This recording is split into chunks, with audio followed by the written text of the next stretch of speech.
سکھاتے ہیں، بس قاعدہ پڑھوا لیا، قرآن پڑھوا لیا، اسی کو کافی سمجھتے ہیں۔ لیکن حضور غوث پاک رضی اللہ تعالیٰ عنہ کی پوری زندگی ابتدا سے لے کر انتہا تک حصول علم دین میں اور علم دین کی نشر کرنے میں صرف ہے۔ ابتدائی تعلیم تو آپ نے گھر میں حاصل کر لی تھی، اب اعلیٰ تعلیمات کے لیے اپنی والدہ محترمہ سے اب عراق جانے کی اجازت مانگ رہے ہیں۔ اب عمر بھی اس وقت آپ کے تقریباً 18 سال ہو گئے تھے۔ آج ہمارے اپنے شہر میں علم دین کا اہتمام ہے، لیکن ہم لوگ توجہ نہیں کرتے، اپنی دنیا کے خوف سے، اپنے بچوں کے مستقبل کے خوف سے کہ ہمارا بچہ اگر علم دین میں لگ جائے گا تو دنیاوی تعلیم حاصل نہیں کر سکے گا اور یہاں کی اعلیٰ ڈگریاں نہیں لے سکے گا، اور اپنے بچوں کو علم دین سے محروم کرتے ہیں ہم لوگ۔ میرے بھائیوں، رزق و روٹی اور عزت و ذلت اس کا تعلق دنیاوی تعلیم سے نہیں ہے۔ جب انسان کا نطفہ ماں کے پیٹ میں ٹھہرتا ہے اور جب گوشت کا لوتھڑا بن جاتا ہے اور اس کے بعد بلکہ نطفہ ٹھہرتا ہے تو حدیث کریمہ میں آتا ہے کہ اس وقت ایک فرشتہ آتا ہے اور آ کر اس نطفے کو اپنے ہاتھ پہ لے لیتا ہے اور اللہ کی بارگاہ میں عرض کرتا ہے امخلقۃ ام غیر مخلقۃ، یہ اللہ اس نطفے کو بھی تخلیق ہونا ہے یا تخلیق نہیں ہونا؟ تو رب فرماتا نہیں ہونا، تو اس کو سوا خون کر دیتا ہے اور ابارشن ہو جاتا ہے، یا اگلے مہینے جو ہے وہ ٹائم پیریڈ کے مطابق معاملہ ماہواری کا ہو جاتا ہے۔ اور اگر اللہ فرماتا ہے کہ ہاں اس کو مخلوق ہونا ہے تو پھر پوچھتا ہے کہ اس کی کتنی عمر ہے، اس کا رزق کتنا ہے، یہ کہاں مرے گا، یہ ساری کی ساری باتیں اللہ تبارک و تعالیٰ سے فرشتہ پوچھتا ہے۔ تو یہ ڈگریاں لینے سے ہمارے رزق کا تعلق نہیں ہے، یہ اونچی اونچی اعلیٰ فیسیں دے کر پڑھنے سے ہمارا رزق نہیں بندھا ہوا۔ یہ تو فرشتے اللہ تعالیٰ نے ہماری تخلیق سے پہلے لوح محفوظ پہ لکھ دیا ہے۔ فرشتے کو حکم دیا جاتا ہے جاؤ لوح محفوظ پہ دیکھ لو اس کے کیا کیا معاملات ہیں۔ تو رزق کے خوف سے اپنے آپ کو اور اپنے بچوں کو علم دین سے محروم نہ کرو، علم دین کا سلسلہ رکھو۔ آپ کے یہاں پر باقاعدہ الحمدللہ اہتمام کیا گیا علم دین کا، اور علماء کرام بھی باہر سے تشریف لائے ہیں اور جید علماء کرام پڑھا رہے ہیں، تو الحمدللہ اس میں کوشش کیجیے، حصہ لیجیے اس میں، خود بھی علم دین سیکھیے، اپنے بچوں کو بھی سکھائیے۔ اور جس ذات کا ہم ذکر کر رہے ہیں، میں نے عرض کیا کہ علم دین کا سارا معاملہ ہے۔ 18 سال کی عمر میں آپ کی والدہ آپ کو رخصت کرتی ہیں اور فرماتی ہیں کہ بیٹے میں نے تمہیں اللہ کے نام پہ نکالا، اب تم اس چہرے کو قیامت تک نہیں دیکھ سکو گے۔ ماں کو بھی معلوم ہے کہ میرا بیٹا علم دین کے لیے جا رہا ہے، میں اس کے بعد زندہ نہیں رہوں گا، لیکن علم دین کے لیے روکا نہیں بلکہ انہیں ترغیب دی۔ اور ان کے والد کی وراثت کے 80 دینار تھے، تو 40 بھائی کے لیے رکھ لیے اور 40 ہم کو دیے ایک گدڑی میں۔ حضور غوث پاک رضی اللہ تعالیٰ عنہ بغداد شریف آتے ہیں، علم دین حاصل کرتے ہیں۔ حضرت ابو سعید مخزومی رحمۃ اللہ تعالیٰ علیہ کے یہاں پر آپ نے خصوصی علم دین حاصل کیا، کئی اساتذہ آپ کے ہوئے، لیکن آپ خاص طور پر جن کی صحبت میں زیادہ رہے وہ ابو سعید مخزومی رحمۃ اللہ تعالیٰ علیہ تھے، اور باقاعدہ آپ نے علم دین حاصل کیا، اور کس مشقت سے علم دین حاصل کیا۔ آپ فرماتے ہیں کہ بغداد میں ایک مرتبہ قحط پڑا، یہ آپ کے طالب علمی کا زمانہ ہے، تو میں نے سوچا کہ چلو کوئی گری پڑی سبزیاں دریا کے کنارے ہوں گی تو وہاں سے کچھ اٹھا کے کھا لوں گا۔ وہاں پہ جا کے دیکھا تو 70 سے زائد اولیاء کرام فقراء وہاں پر اسی چیز کو تلاش کر رہے ہیں، تو یہ دیکھ کر میں واپس آ گیا۔ اور آج تو ہمارے یہاں پہ الحمدللہ جو یہاں پہ مدرسہ قائم کیا گیا ہے، انسٹیٹیوٹ قائم کیا گیا ہے، طلبہ کو ساری سہولتیں میسر ہیں الحمدللہ۔ آپ فرماتے ہیں ایسا معاملہ میرے ساتھ ہوا کہ بالکل جسم میں طاقت نہ رہی، بھوک کے مارے برا حال ہو گیا، بالآخر تھک کے میں مسجد میں آ کے گر گیا۔ اسی حالت میں پڑا ہوا تھا تو ایک اجمی جوان کو دیکھا، اس نے آ کے اپنا رومال کھولا، گرم گرم پراٹھے وغیرہ وہ کھانے لگا۔ مجھے دیکھا تو مجھے کہا آؤ تم بھی کھاؤ۔ مجھے اس نے بہت اصرار کر کے کھلایا۔ تو پھر وہ پوچھا کہ تم کون ہو؟ جب آپ نے بتایا کہ میرا نام عبد القادر ہے اور میں جیلان کا رہنے والا ہوں، تو نوجوان شرمندہ ہو گیا اور معذرتیں کرنے لگا اور عرض کرنے لگا کہ حضور میں بھی جیلان سے آیا ہوں، آپ کی والدہ محترمہ نے کچھ پیسے بھیجے تھے آپ کے لیے، کئی دنوں سے میں تلاش کر رہا تھا آپ کو لیکن آپ نہیں ملے تو میرے اپنے پیسے ختم ہو گئے تھے، آج آپ کے پیسوں سے میں نے یہ کھانا خریدا ہے اور یہی کھانا میں کھا رہا تھا۔ تو حضور غوث پاک رضی اللہ تعالیٰ اس کو نہ صرف معاف کیا بلکہ جو پیسے آئے تھے ان میں سے کچھ پیسے دے کے اس کو روانہ کیا، اور باقی جو پیسے تھے وہ بچا کے رکھ نہیں دیے بلکہ وہ فقراء میں تقسیم کر دیے۔ یہ آپ کی شان تھی، اس عالم میں آپ نے علم دین حاصل کیا۔ پھر علم دین کے حصول کے بعد پھر آپ کے استاد ابو سعید رحمۃ اللہ تعالیٰ کا انتقال ہو گیا تو آپ کو ان کی مسند پہ بٹھا دیا گیا اور آپ وہاں پہ علم کا درس دینے لگے۔ بڑا مدرسہ قائم ہوا، جگہ کم پڑ گئی، یہاں تک کہ عمرہ کے ذریعے آپ نے قریب کے مکانات خرید کر اس مدرسے کو بڑا کیا۔ اب حضور غوث پاک کا شوق دیکھیے، وہ کیا کام کر رہے ہیں دیکھیے، وہاں پہ درس کام کیا اور آپ رحمۃ اللہ تعالیٰ علیہ فجر کے بعد پڑھانا شروع کرتے ہیں۔ ایک درس قرآن کا دیتے تھے، ایک درس حدیث شریف کا دیتے تھے، فقہ کا درس دیتے تھے، صرف و نحو کا درس دیتے تھے، ظہر کے بعد پھر قراءت قرآن کا درس دیا کرتے تھے۔ اور ایسا وہ درس تھا آپ کا کہ اس زمانے کے علماء فضلہ آپ کے درس میں آ کے بیٹھنے لگے، فقہاء کرام آپ کی خدمت میں آ کر علم دین سیکھنے لگے، دور و نزدیک سے طلبہ جمع ہونا شروع ہو گئے جو پڑھ کے پہلے پڑھ چکے تھے دیگر مدارس سے، اپنے علم میں مزید اضافے کے لیے آپ کی خدمت میں آ کے بیٹھتے، وہ آپ کے درس کا عالم ہوا کرتا تھا۔ آج ہم لوگ حضور غوث پاک سے محبت تو کرتے ہیں مگر علم دین کی ترویج کے لیے ہماری خاص کوشش نہیں ہے۔ میرے بھائی، اس محبت کا تقاضا یہ ہے کہ ہم بھی اسی کام کو آگے بڑھائیں جس کو حضور غوث پاک نے آگے بڑھایا۔ یہ درس و تدریس کا سلسلہ پوری زندگی رہا۔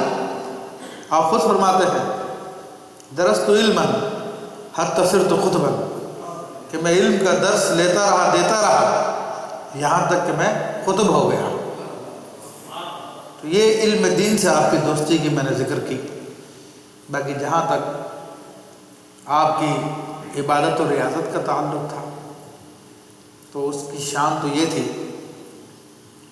کہ آپ جیسا آج تک کوئی عابد زاہد نہیں گزرا، آپ سے زیادہ کس نے کوئی مجاہد مشقتیں نہیں کی، باوجود یہ کہ مادرزاد ولی تھے، لیکن ہیرا جب کان میں ہوتا ہے تو اس کو ہیرا ہی ہوتا ہے لیکن اس کو تراشا جاتا ہے۔ تو جو مادرزاد اولیاء کرام ہوتے ہیں وہ بھی اپنے آپ کو تراشتے ہیں۔ تو حضور غوث پاک رضی اللہ تعالیٰ عنہ خود فرماتے ہیں کہ میں 25 سال عراق کے جنگلوں میں رہا اور اس حالت میں رہا، نہ لوگ مجھ کو جانتے تھے نہ میں لوگوں کو جانتا تھا، اور رجال الغیب آتے تھے، جنات آتے تھے، اس سے علم سیکھتے تھے اور میں ان کو اللہ کا طریق بتایا کرتا تھا۔ فرماتے ہیں کہ کوئی خطرناک جگہ ایسی نہیں تھی جس میں میں نے قدم نہ رکھا ہو، کانٹوں پہ میں ننگے پاؤں چلا کرتا تھا، ایک ایک رات میں کھڑے ہو کر پورا کا پورا قرآن پڑھا کرتا تھا۔ یہ آپ کی شان مبارکہ تھی، یہ آپ کے مجاہدات تھے، مختلف جگہوں پہ آپ نے مختلف قسم کے مجاہدات کی ریاضتیں کیا، اور پھر آپ کا ریاضت کے معاملے میں آپ خود فرماتے ہیں کہ ایک مرتبہ خضر علیہ السلام میرے پاس تشریف لائے اور انہوں نے مجھ سے وعدہ لیا کہ تم میری بات پہ عمل کرو گے اور میں تمہیں جو کہوں گا اس پہ عمل کرو گے. تو مجھے انہوں نے کہا کہ تم اس جگہ پہ بیٹھے رہنا جب تک کہ میں نہ کہوں. وہ چلے گئے اور 3 سال تک میں وہاں پہ بیٹھا رہا اور سال میں صرف ایک مرتبہ آیا کرتے تھے. ایسا آپ نے ٹائم گزارا عبادتوں ریاضتوں میں.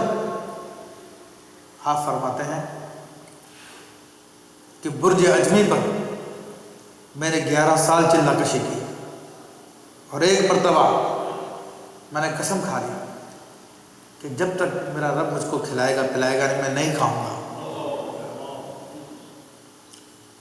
میرے بھائی برج اجمی، اس کا نام برج اجمی نہیں تھا، اس کا تو کچھ اور نام تھا، لیکن حضور غوث پاک رضی اللہ تعالیٰ عنہ تو عجم سے تعلق رکھتے تھے تو آپ کی نسبت سے برج اجمی مشہور ہو گیا تھا. آپ فرماتے 40 دن گزر گئے میں نے کچھ کھایا پیا نہیں، یہاں تک کہ ایک شخص آیا اور میرے سامنے اس نے کھانا وانا رکھ کے چلا گیا. میرے نفس نے کہا کہ کھا لے، تو میں نے کہا نہیں، یہ اللہ کا کھلانا پلانا نہیں ہے. اللہ کا کھلانا پلانا تو یہ کہ میرے منہ میں کوئی نوارے ڈالے، کوئی لقمے ڈالے. تو آپ فرماتے میں اس کو ہاتھ نہیں لگایا. تو پھر حضرت ابو سعید قریب سے گزرے تو نفس سے آواز آ رہی تھی الجو الجو، ہائے بھوک ہائے بھوک. تو انہوں نے فرمایا کہ عبد القادر یہ کیا ہے؟ میں نے کہا حضور یہ میرے نفس کی آواز ہے، میرا دل مطمئن ہے. فرمایا کہ آؤ میرے گھر پہ آ جاؤ کھانا کھانے کے لیے. آپ فرماتے میں نے سوچا کہ یہ بھی رب کا کھلانا پلانا نہیں ہے. آپ نہیں تشریف لے گئے. تو پھر خضر علیہ السلام آئے اور آپ کا ہاتھ پکڑ کر حضرت ابو سعید کے گھر پر لے گئے. وہ فرمانے لگے کہ عبد القادر کیا میرا کہنا کافی نہیں تھا جو خضر علیہ السلام کو آنا پڑا؟ تو اسی لیے اعلیٰ نے لکھا قسم دے کے کھلاتا ہے پلاتا ہے میرا اللہ تجھ کو. تو یہ اسی بات کی طرف چل رہا ہے، یہ آپ کی ریاضتیں ہیں.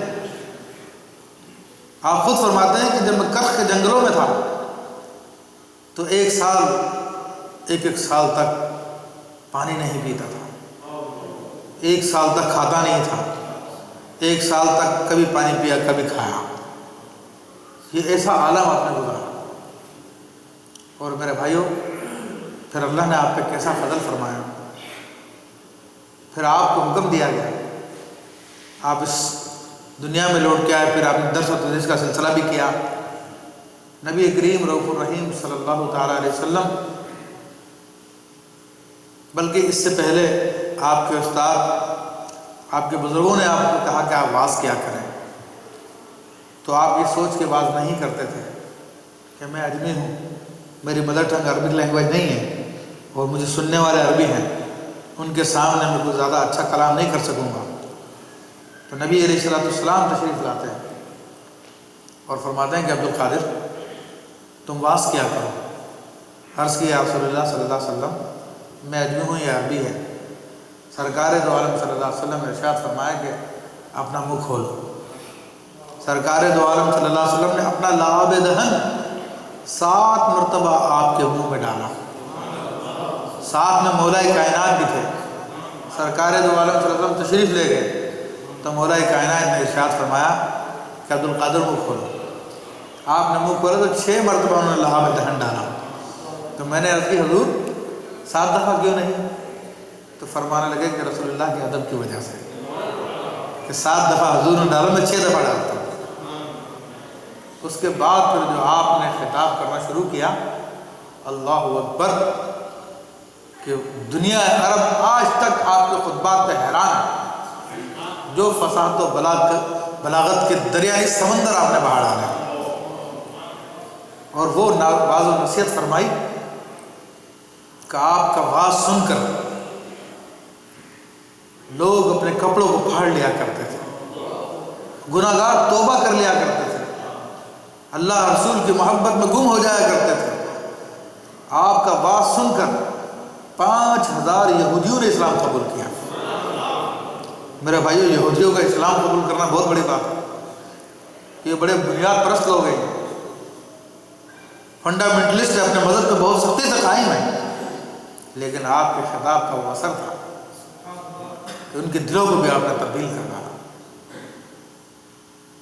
ایک مرتبہ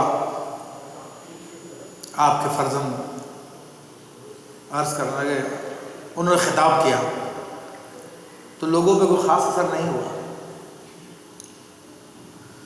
پھر حضور غوث پاک رضی اللہ تعالیٰ عنہ نے خطاب کیا، بلکہ انہوں نے عرض کی کہ ابا جان کیا معاملہ ہے؟ آپ خطاب کر دیں تو لوگوں کے دل بدل جاتے ہیں، رقتیں طاری ہو جاتی ہیں، اور ہمارے خطاب سے کچھ بھی نہیں ہوا. تو آپ نے فرمایا کہ بیٹا تم زبان سے خطاب کرتے ہو اور میں دل سے خطاب کرتا ہوں. پھر آپ ممبر پر تشریف لائے اور آپ نے جب خطاب کرنا شروع کیا تو ابتدا یوں کی، کل رات مجھے بھوک لگی تھی، عبدالرزاق کی والدہ نے مجھے دودھ لا کے میرے سامنے رکھا، بلی آئی اس نے دودھ گرا دیا. اتنا کہنا تھا، لوگ دھاڑے مار کے رونے لگے. یہ آپ کے دل کے اثرات تھے لوگوں کے دلوں پر. آپ کے دل کا جو سوچ تھا وہ لوگوں کے دلوں میں تھا. اور کیسا کتنا علمی آپ کا خطاب ہوا کرتا تھا کہ شیخ محقق رحمۃ اللہ علیہ فرماتے ہیں کہ یا تو کوئی قرآن کی آیت پڑھ کے اس کی تفسیر کرتے تھے یا کوئی حدیث شریف بیان کر کے اس کی تشریح فرمایا کرتے تھے. امام احمد بندلجی ان کا واقعہ آتا ہے کہ شیخ ابو الفرج ابن جوزی رحمۃ اللہ علیہ یہ بہت بڑے محدث، بہت بڑے مفسر، بہت بڑے فقیہ گزرے ہیں. ڈھیروں ان کی کتاب ہے، علم میں کمال حاصل تھا ان کو. ان کے بیٹے ابو یوسف کہتے ہیں کہ مجھے